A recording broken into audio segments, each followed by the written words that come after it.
حضور میرا سوال یہ ہے کہ جب بچہ پیدا ہوتا ہے تو اس کی پیدائش کا، اس کی عمر کا اسی وقت فیصلہ ہو جاتا ہے حضور کہ اللہ تعالیٰ فیصلہ کرتا ہے کہ اس بچے نے کتنی عمر میں جا کے وفات پانی، اس وجہ سے کرتا ہے فیصلہ؟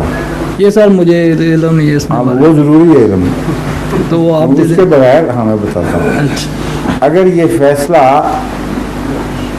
ایسا فیصلہ ہو کہ جو دماغ میں آگے لکھ دیا ہے تو اس فیصلے کی کوئی حکمت نہیں ہوگی.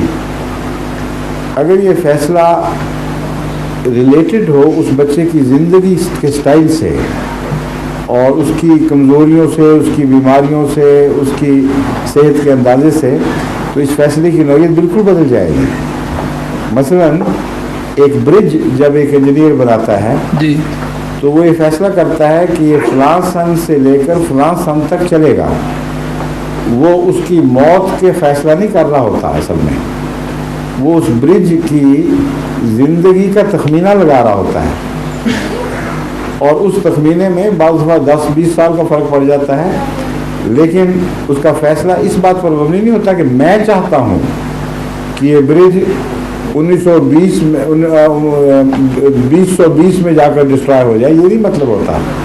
مطلب ہوتا ہے کہ اس برج میں جو مٹیریل استعمال ہوا ہے، جس قسم کی ٹریفک نے اس کو استعمال کرنا ہے، جس قسم کے ہیزرڈز ہیں، جیسا اس کا زمین اس کے نیچے ہے، جس قسم کے طوفان یہاں سے گزریں گے، جس قسم کے موسم کے اثرات ہوں گے، ان سب کو میں کمپیوٹ کر کے ایک اندازہ لگاتا ہوں کہ فلاں سن میں یہ برج ڈسٹرائے ہو جائے گا. ایک یہ اندازہ ہے. اچھا ان میں فرق ہے کہ نہیں؟ ان دو باتوں میں جی کیا فرق ہے؟ ایک جگہ بغیر کسی دلیل کے خود بخود تقدیر بنائی جا رہی ہے کہ یہ برج فلاں تاریخ کو ڈسٹرائے ہو جائے، اور خواہ اس کی صحت اچھی ہو یا نہ ہو، اس تقدیر کے نتیجے میں اسے ضرور ڈسٹرائے کیا جائے گا. ایک یہ فیصلہ ہے. ایک فیصلہ ہے ان تمام حالات پر نظر رکھ کر ایک عاقل دانش کا فیصلہ، جن حالات میں اس نے اختیار بھی دیا ہے اور جانتا ہے کہ اس اختیار کو اس طرح استعمال کرے گی. تو یہ تقدیر بالکل اور نوعیت کی تقدیر ہے. تو جو بچے کی پیدائش کے بارے میں فیصلہ ہوتا ہے وہ کون سا ہے؟ وہ جہاں تک میں سمجھا ہوں یہ دوسری تقدیر سے جو میں اب بیان کر رہا ہوں اس سے ہوتا ہے. اچھا. اللہ تعالیٰ جانتا ہے ہر بچے کے متعلق جی کہ اس کی ایسی صحت ہے، اس کے ماں باپ کی ایسی صحت ہے، اس کے اندر جراثیم ایسے ہیں، اس کے خلیوں میں یہ کمزوریاں ہیں. وہ اگر ایک انسان کو پریزنٹ کا تمام تفاصیل سے علم ہو، باریک ترین تفاصیل کا علم ہو، اور ایک چیز کا نہیں بلکہ ہر چیز کا، تو اس کی کمپیوٹیشن پرفیکٹ ہوگی. مثلا ایکسیڈنٹ ہے، آپ فلاں وقت چلیں گے، اور اگر یہ بھی پتا ہو کہ کوئی اور شخص فلاں وقت چلے گا اور اس کی ذہنی کیفیت ایسی ہے کہ فلاں وقت اس کو نیند آئے گی، تو اس جو اتنی باریکی سے کمپیوٹر کو فیڈ کرے گا اس کا کمپیوٹر صحیح نتیجہ نکالے گا. تو اللہ تعالیٰ کے عالم الغیب ہونے کا تعلق اس کے عالم موجودات ہونے سے ہے. کیونکہ وہ کامل علم رکھتا ہے، اس لیے مستقبل کا علم اس کا ایک بدیہی نتیجہ ہے، لازماً ہونا چاہیے تھا اس کو علم. اب اتنے وسیع علم کے نتیجے میں اللہ تعالیٰ کے لیے تو وہ ایک ذرہ بھی مشکل نہیں کہ ایک پیدا ہونے والے بچے کے متعلق جانتا ہو کہ اس کی طبی حالت یہ ہے، اس کے ماں باپ کی، ماحول کی، اقتصادی حالات کیا ہوں گے. اگر ساری تفاصیل کا علم ہو اور اقتصادی بحرانوں کا بھی علم ہو، خاندان کے مزاجوں کا تعلق ہو، علم ہو، اتنا باریک علم چاہیے کہ اس کے تصور سے بھی انسان کا دماغ باگ ڈاؤن ہو جائے گا.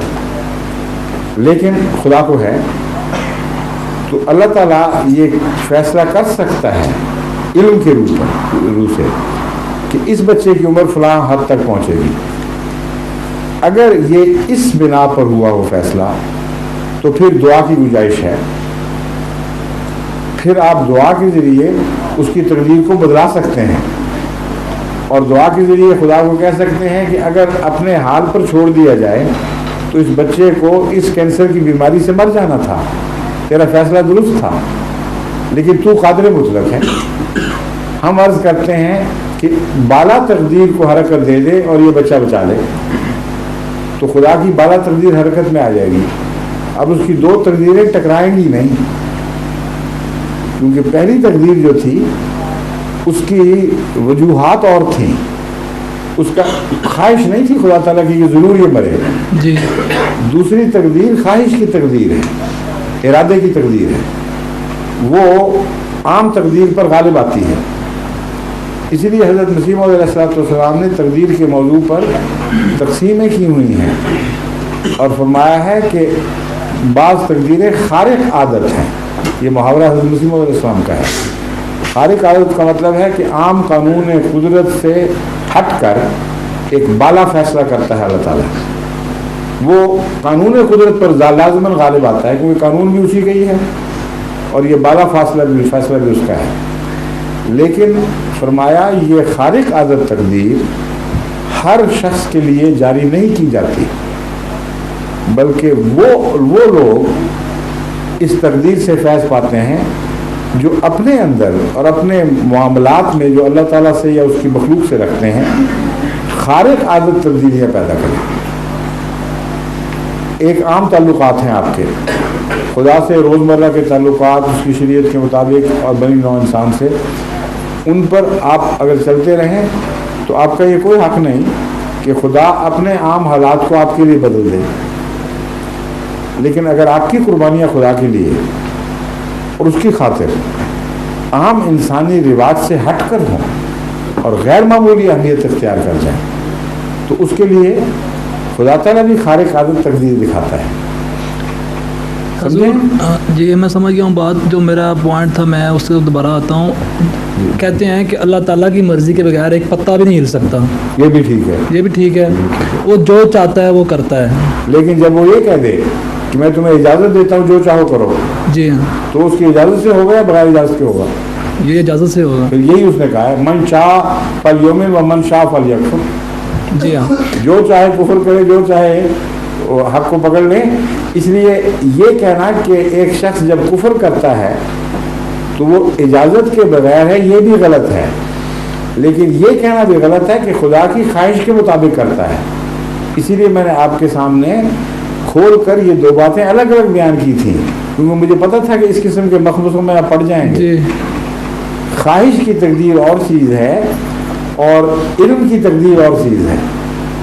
اللہ تعالیٰ نے یہ فیصلہ کر لیا کہ میں اجازت دیتا ہوں، یہ ایک تقدیر ظاہر ہو گئی. لیکن یہ خواہش نہیں ہے اللہ تعالیٰ کی کہ بعض لوگ گند کریں اور بعض لوگ میری بغاوت کریں. اجازت کے نتیجے میں یہ کہا جا سکتا ہے کہ اجازت نہ ہوتی تو یہ نہ کر سکتے، یہ کہا جا سکتا. جی بالکل. مگر اجازت دینے والے پر ان کے کرنے کی ذمہ داری آج نہیں ہوگی کیونکہ اس نے خواہش نہیں کی تھی کہ یہ کریں. اسکول میں جب استاد پڑھاتے ہیں جی تو استاد بچے کو ایک قسم کی اجازت ہے، زیادہ پڑھے کم پڑھے، توجہ سے بڑے عدم توجہ کریں، یہ اجازت ہے اس کو. جی ہاں. ورنہ اس کے ہر معاملے میں بے انتہا دخل دیا جاتا ہے. اس اجازت کے نتیجے میں بعض بچوں کو استاد فیل کرتا ہے. جی. اور اس میں قصور کس کا ہے؟ اجازت دینے والے کا یا اجازت سے نجائز فائدہ اٹھانے والے کا؟ اجازت سے نجائز فائدہ اٹھانا. بس پھر یہی تقدیر کا، اسی قسم کا تقدیر کا تعلق بعض معاملات میں اللہ تعالیٰ سے بھی ہے. جیسے ابھی آپ نے فرمایا کہ بعض اوقات اس فار ایگزامپل کسی کی وہ چاہتا ہے کہ یہ کام ہو جائے جو کوئی آدمی حد سے بڑھ رہا ہے، فار ایگزامپل اسلام کے خلاف یا کسی چیز کے خلاف اس کا خاتمہ چاہتا ہے آدمی کا. فار ایگزامپل دوسرا آدمی اٹھ کے اس کو کسی بات پہ جھگڑا ہوتا ہے وہ اس کو ختم کر دیتا ہے، مار دیتا ہے. ایکچولی یہ فیصلہ تو اللہ تعالیٰ نے کیا کہ اس کی زندگی ختم کر دی جائے. جو آدمی غلط کام کر رہا ہے، جس آدمی کے تھرو یہ بات ہوئی ہے، اس میں اللہ تعالیٰ کی مرضی شامل نہیں، وہ بھی قصوروار ہو سکتا ہے. اس کی وجہ یہ ہے جی کہ اللہ تعالیٰ نے جس شخص کو یہ اجازت دی اس شخص کے اپنی نیتیں بھی تھیں کچھ، اور ان نیتوں کے مطابق اس کو جزا ملے گی. ایک شخص جو اس نیت سے کسی کو مارتا ہے کہ اللہ تعالیٰ کا حکم ہے، جیسا کہ جنگ میں مسلمانوں نے دوسروں کو مارا، ان کی نیت کے نتیجے میں قتل کا فعل قابل تحسین بن گیا،